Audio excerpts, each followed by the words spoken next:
Isang magandang umaga po sa lahat ng ating mga kamarino. It's a Saturday morning once again. I'm sure nagkape na naman si Admiral. Siyempre. Yun lang naman ang lagi niyang iniinom tuwing umaga. Siyempre, it's a really wonderful Saturday morning. Magandang umaga po sa inyong lahat.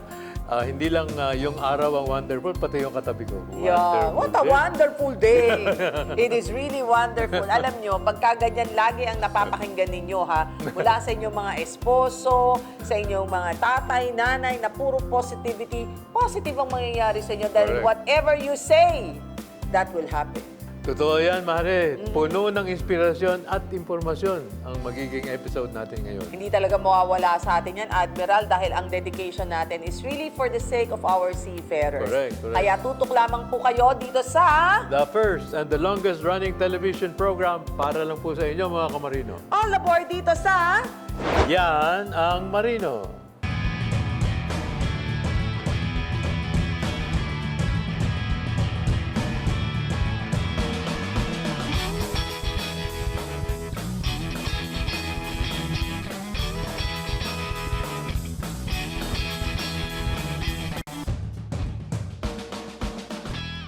This portion is brought to you by SM Supermall. Pag-ibig Fun, lingkod pag-ibig, tapat na serbisyo mula sa puso.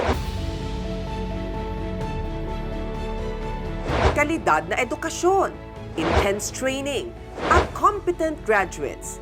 Yan ang Tatak Maap. Iba't ibang kwento ng sakripisyo mula lupain hanggang karagatan. Ating tunghayan. Para sa iba, nagsilbing one-way ticket ang MAAP para makaahon sa kahirapan. Hindi opsyon ang pag-atras o panghinaan ng loob.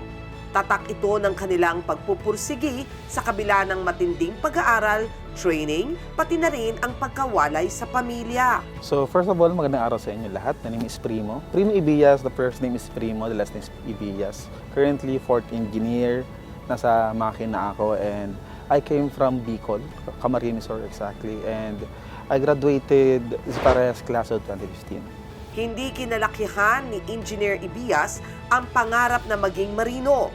Pag may mekaniko ang nakita niyang daan upang makapamuhay. Trabaho ng papa ko is mekaniko, bahay namin is talyer, my mom is a housewife, and as you can see sa kamay ko, puro peklat. Hindi siya galing sa barko, galing sa pag-mekaniko. I grew up as a mechanic. So, yung pangarap ko is just to survive enough, eat 3 times a day. Ayoko mag-OFW kasi alam kong OFW is mahirap na eh. Mas mahirap pa sa naranasan ko.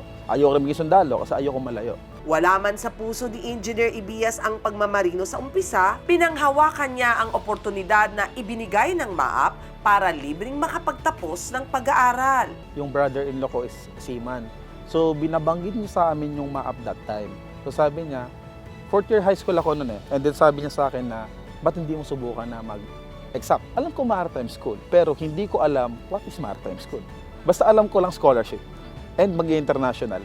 Yun lang yung tumatak sa isip ko noon. Other than that, wala nang iba. Ang hirap ng exam. Hirap na hirap ako. Kasi sa vocational school, yung priority namin doon is paano matuto na magtrabaho in terms of the vocation specialization that we get. Sa akin noon, automotive, since I have a background in pagiging mekaniko. Hindi naging madali para kay Engineer Ibias ang makuha ang buong suporta ng kanyang mga magulang sa plano niyang maging isang marino. Ayaw pa ng papa ko na mapuntahin ako sa MAAP. Kasi way back then, sobrang payat ko. It was my eldest sister back then na nagsabing, magtiwala ka lang, kaya na yan. Push natin yan. Na-survive ko yung interview. Although sobrang hirap lang ako in terms of the exercise kasi sobrang payat ko nga po talaga. And yung nakuha ko lang po doon na if ever I'm going to stay here in MAAP, kailangan mo kalimutan lahat ng paniniwala ko. Yun na po yung nakatak sa akin. Yung technically na pagdating ko doon, if sabihin sa akin na magkalbo ko and all, kung sabihin saan susundin ko. Kasi this is my one-way ticket out sa situation namin ng family. It was my sister back then, like noong sa IOP, paghatid sa amin doon, nakapalibot sa akin lahat ng kaklase ko, umiiyak, nagpapaalam sa magulang, sinusurrender lahat ng gamit. I think my parents back then was still not convinced. And then after 2 months after IOP, pagbalik nila. First and last time ko na naranasan na mayakap ako ng papa ko. And I think na doon lang sila na-convince na kaya ko. Ibang klase naman ang suporta na natanggap ni Engineer Ebias mula sa kanyang mga kaklase mula noon hanggang ngayon sa loob ng akademiya. Sa gitna ng masasaya at mahihirap na karanasan ay ang mga nabuo nilang samahan at pagkakaibigan sa MAAP. I owe it to them. Kasi without their support, I don't think na makakasurvive ako. Both physically, emotionally, mentally, even financially. Sila minsan sumasalo ng merenda. There's also, siyempre, there's a huge variety of people, types ng people na andoon na adal mo pulot sa kanila. May mga dancers, may mga musician, may mga artists, may mga analytical. So having these conversations with them is mahawa ka rin eh. Naghalo ang lungkot at ligaya kay Engineer Ebias sa araw ng kanyang graduation. Pero buo ang loob niya para sa kanyang career plans paglabas ng MAAP. I know for a fact na one step closer na ako to success. Given na yon. Pero given din yung katotohanan na I won't see this group na buo anymore. By that time, pag-graduate ko, buo na yung loob ko na magsisiman ako. Shortest time possible, dapat chief engineer na ako. Matapos ang mahigit kumulang 3 taon niyang pagbabarko, nagbukas ang oportunidad para kay Engineer Ebias na subukan ang ibang larangan sa industriya ng maritima kung saan nakapanatili siya sa lupa kasama ng kanyang pamilya. Yung pangarap ko maging hepe, maging chief engineer, andun pa rin. Pero I want something to fall back on. Kaya nag-stop muna ako panandalian to learn something new para if in any case man na may incident na mangyari, bumigay katawan ko. I still wanna give back to the alma mater, to MAAP. And yun yung nakita kong isa, which is being a maritime professional is not just being a seaman. Being a maritime professional can also be an educator, or pwede ka rin magtrabaho sa mga shipping or manning agencies. Nagsimula si Engineer Ebias sa paggawa ng presentations at instructional materials para sa maritime courses at subjects sa training centers.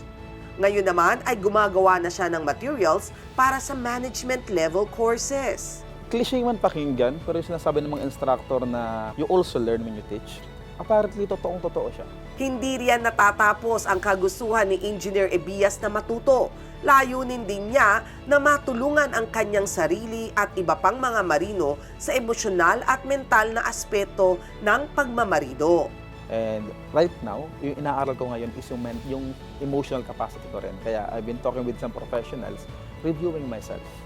Kasi tumataas na rin po kasi yung rate ngayon ng mga taong depressed sa barko, yung suicidal rate po natin, sorry for the sharp word. Pero kaya gusto ko rin malaman na if there's a way that I can help, if there's a way that I can contribute, hindi lang naman sa akin. If I can share this as well sa mga bagay na nagawa ko, I can help others as well.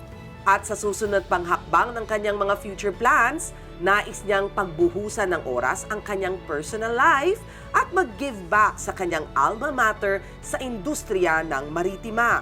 If kaharap ko yung dating ako, siguro sabihin ko na be ready sa pangarap mo. Kasi yung pangarap mo is hindi siya ganong kadali. But then again, kakayanin mo kasi mapapalibutan ka ng mga taong willing sumuporta sa'yo. Right now, I just got married and then ngayon kakasal ko lang. Unahin ko munang stabilize yung personal na buhay ko para kompleto yung foundation ko. After that, first goal ko is makapag-happy na agad. After, it doesn't end there. After mag-happy, I will find a way how to support and give back not just sa MAAP but sa buong maritime industry itself. Para sa mga future cadets, nais naman niyang sabihin na For the future marine engineers, marine officers, yung mga bata, iho-iha, if gusto nyo talagang tahakin yung landas na pagiging marino, tandaan nyo lang na whatever you do, always habulin nyo is yung growth, hindi yung pera. patunay ang kwento ni Engineer Primo Ebias na hindi hadlang ang kahirapan para sa taong may pangarap na umunlad sa pangpinansyal, mental at emosyonal na aspeto ng buhay.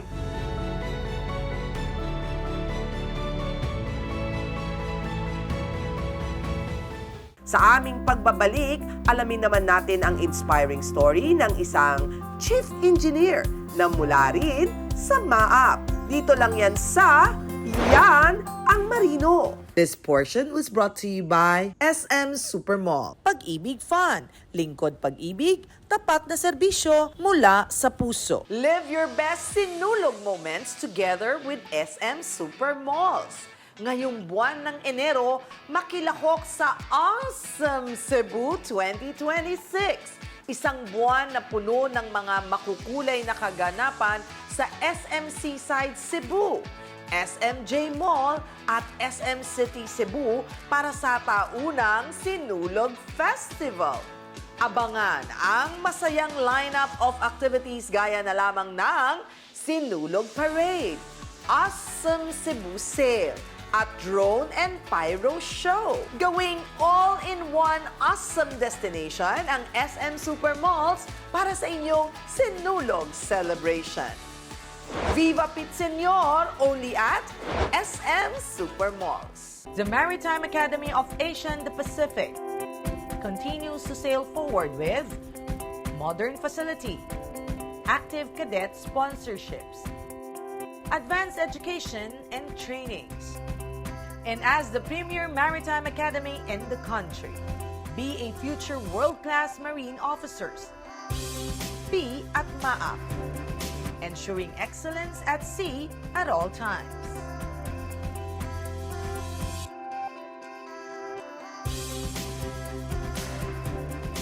Ang bawat bayaning Pilipinong magdaragat, may kaagapay, may kaibigan, may kakampi, may kasangga, may kabalikat. Ang iyong Associated Marine Officers and Seamen's Union of the Philippines. Kasama mo sa tunay na malasakit. Dahil AMUSUP cares.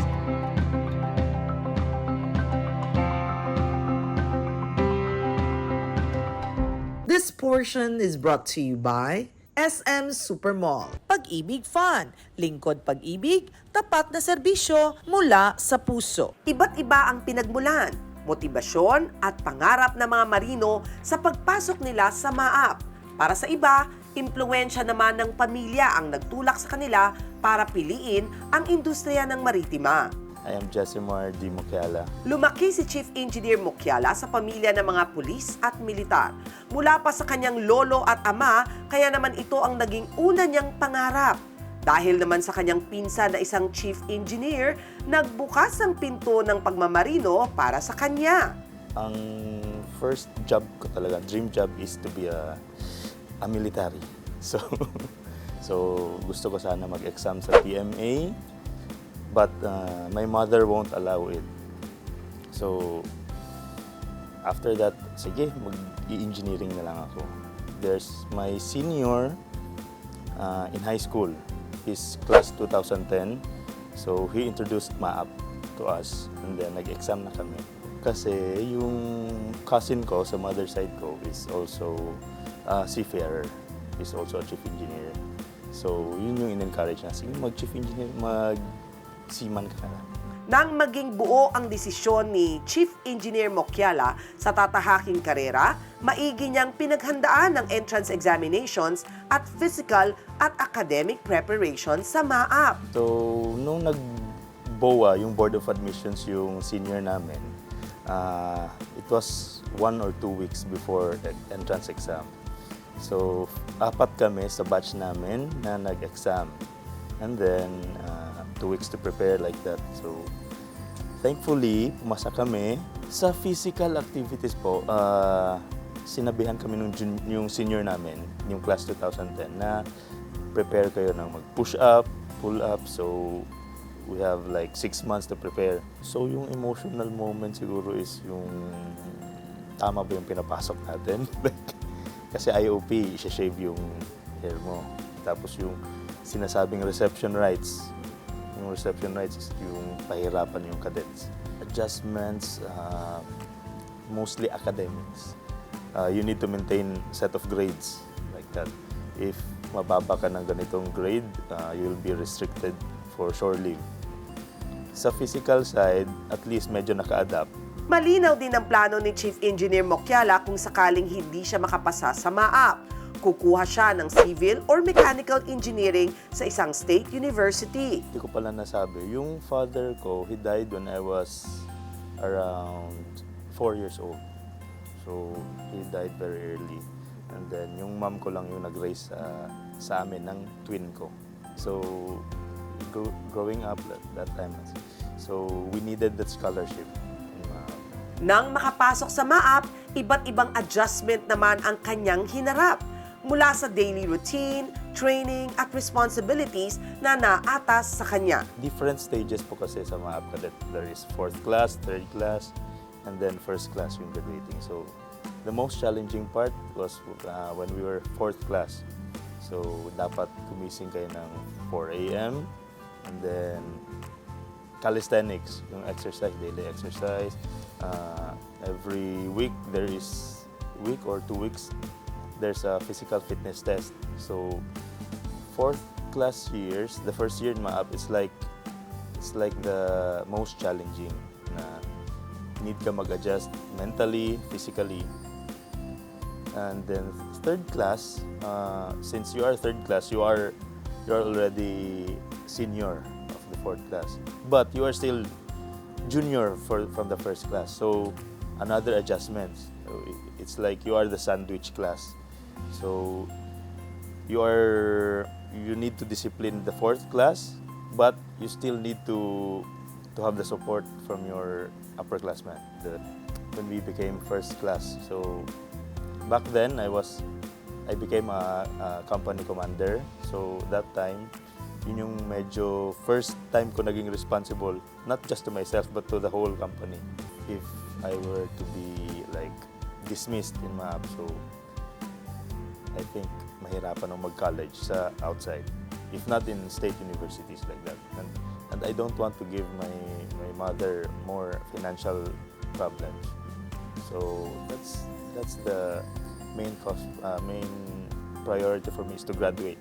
Nagkaroon ng iba't ibang realization si Chief Engineer Mokiala matapos ang kanyang cadetship sa MAAP. So during graduation, my mom and my aunts were there. Ako rin, very happy. But part of me, I was scared. Because after graduation, you are out of MAAP. You need to be on your own. It's like start of your career. You need to prove yourself after cadetship year. So you're worthy to be an engineer. So it's like you're thinking about your future.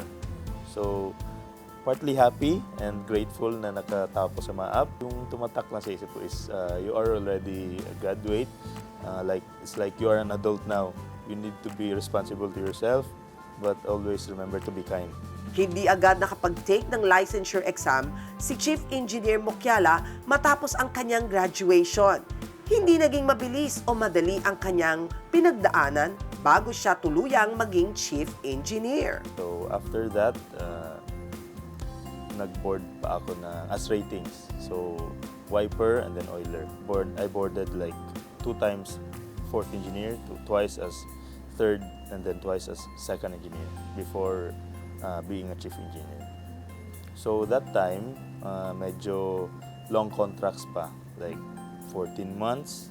So experience having 14 months contract back then. Matapos niyang mag-sign off taong 2024, natanggap naman siya bilang class surveyor. So as marine surveyor po, still related to maritime, but we are doing the surveys, like inspections of the ship. So the hull, the machinery, and also statutory, like flag inspections. The number one thing na gusto ko is kasama ko yung family ko.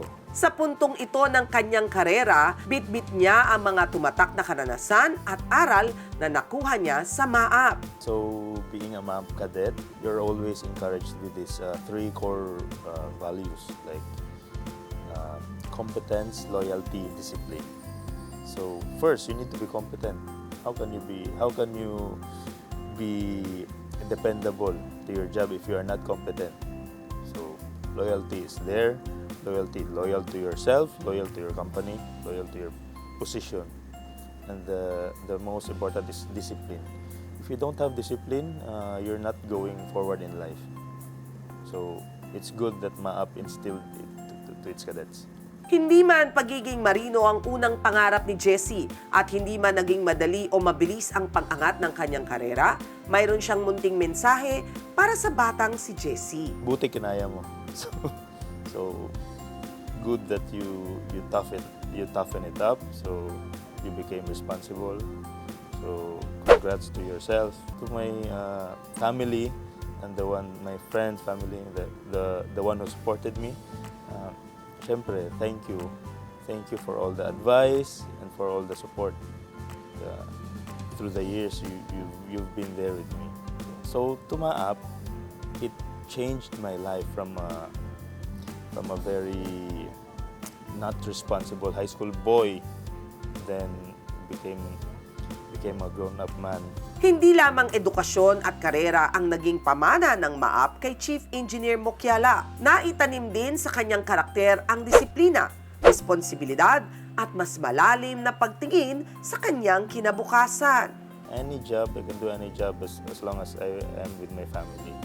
So the thing that I learned is that seafaring is not forever. Seafaring is a very vital career. From the start, you need to save up budget early, so that when the time comes that you will be 40s or 50s, you can look for other opportunities on land.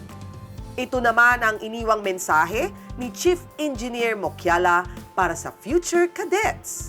So to the future seafarers, to the cadets, just as Admiral Santos spoke to us in the first day in the academy. So if you can survive in a minute, you can survive in an hour. If you can survive in an hour, you can survive in a day. And if you can survive in a day, you can survive in a week. So strive hard. Be persistent with your goal, with your career. And also in Desiderata, there is a saying, be interested in your own career, however humble. So please take that in mind. Competence, loyalty, and discipline. Ilan lamang ito sa mga tumatak na aral kay Chief Engineer Jesse Mar Mokiala. Tanda ito ng kanyang pundasyon sa Maritime Academy of Asia and the Pacific.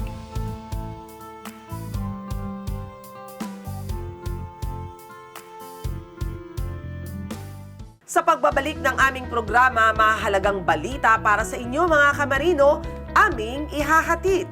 Dito lang yan sa Yan ang Marino. This portion was brought to you by SM Supermall. Pag-ibig Fun, lingkod pag-ibig, tapat na serbisyo mula sa puso. Live your best sinulog moments together with SM Supermalls. Ngayong buwan ng Enero, makilahok sa Awesome Cebu 2026. Isang buwan na puno ng mga makukulay na kaganapan sa SM Seaside Cebu, SMJ Mall at SM City Cebu para sa taunang Sinulog Festival. Abangan ang masayang lineup of activities gaya na lamang ng Sinulog Parade, Awesome Cebu Sale, at Drone and Pyro Show. Gawing all-in-one awesome destination ang SM Supermalls para sa inyong Sinulog Celebration. Viva Pit Senor, only at SM Supermalls. The Maritime Academy of Asia and the Pacific continues to sail forward with modern facility, active cadet sponsorships, advanced education and trainings. And as the premier maritime academy in the country, be a future world-class marine officers. Be at Maap, ensuring excellence at sea at all times.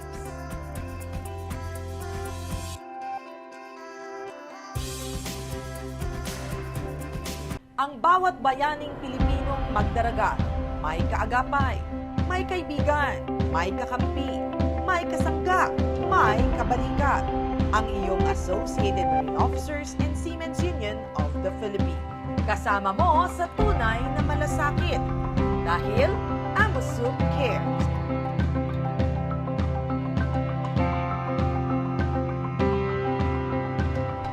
This portion is brought to you by SM Supermall. Pag-ibig Fun, lingkod pag-ibig, tapat na serbisyo mula sa puso.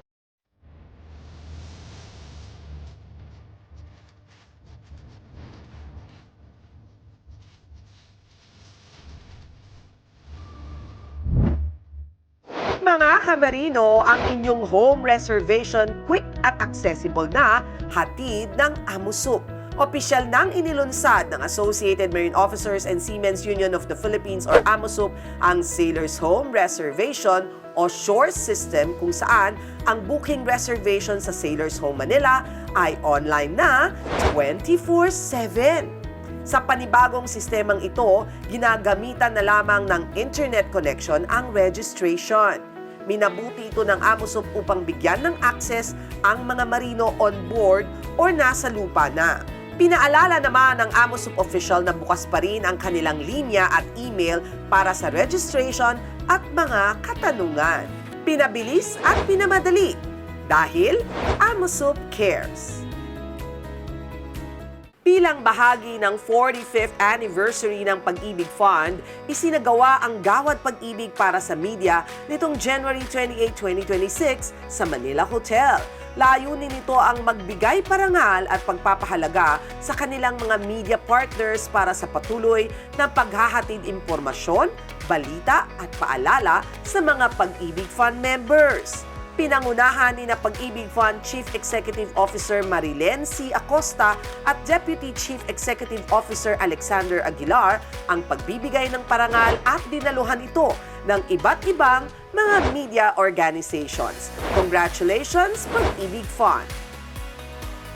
This portion was brought to you by SM Supermall. Pag-ibig Fun, lingkod pag-ibig, tapat na serbisyo mula sa puso. The Maritime Academy of Asia and the Pacific continues to sail forward with modern facility, active cadet sponsorships, advanced education and trainings. And as the premier maritime academy in the country, be a future world-class marine officers. Be at MAAP, ensuring excellence at sea at all times.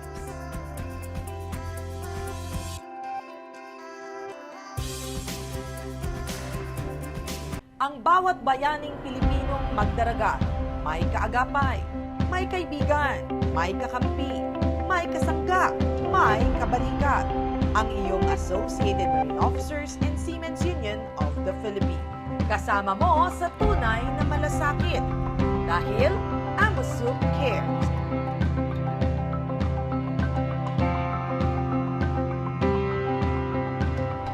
This portion is brought to you by SM Supermall. Pag-ibig Fun, lingkod pag-ibig, tapat na serbisyo mula sa puso. Oh, mga kamarino, marami tayong natalakay kanina ha? At para lang po yan sa inyo. Kaya sana may natutunan din kayong impormasyon na magagamit para sa inyong buhay ng pagmamarino. That's very true, Admiral. Heartwarming and inspirational ang ating hatid sa inyo every Saturday. Kaya wag ho kayo talagang mawawala at bawal mag-absent. Dahil kung mag-absent kayo, marami ho kayong mamimiss. Pero just in case na talagang absent, di ba? Kasi subalit meron silang mga ganito-ganyan at ngunit may ganyan at datapwat, At hindi ganyan. nagising. At hindi nagising. Hindi, di ba? Kung sakali man hindi kayo nakatutok sa amin, okay lang yan. Dahil mababalik-balikan tayo saan? Doon po sa YouTube channel Yan. ko. hindi channel ko. MY channel. MY. My channel. MY channel. Ayan, mapapanood nila yung sarili nila. Correct. Ano At pa? siyempre, kailangan i-like at i-follow rin ang ating Facebook page na Yan ang Marino para lang makuha ninyo yung ating mga update tungkol sa mga pangyayari dito sa Kamarinuhan. Yeah, kamarino. Mundo ng marino, di ba? Pag talagang English, si Admiral, very good eh. Pag Tagalog, medyo a little sablay. Di ba? But okay lang yan, ha? Lahat naman tayo ay magiging masaya lamang ngayong weekend na to. Happy weekend po sa inyong lahat. But for now, Anchors away. bye everyone! Bye-bye.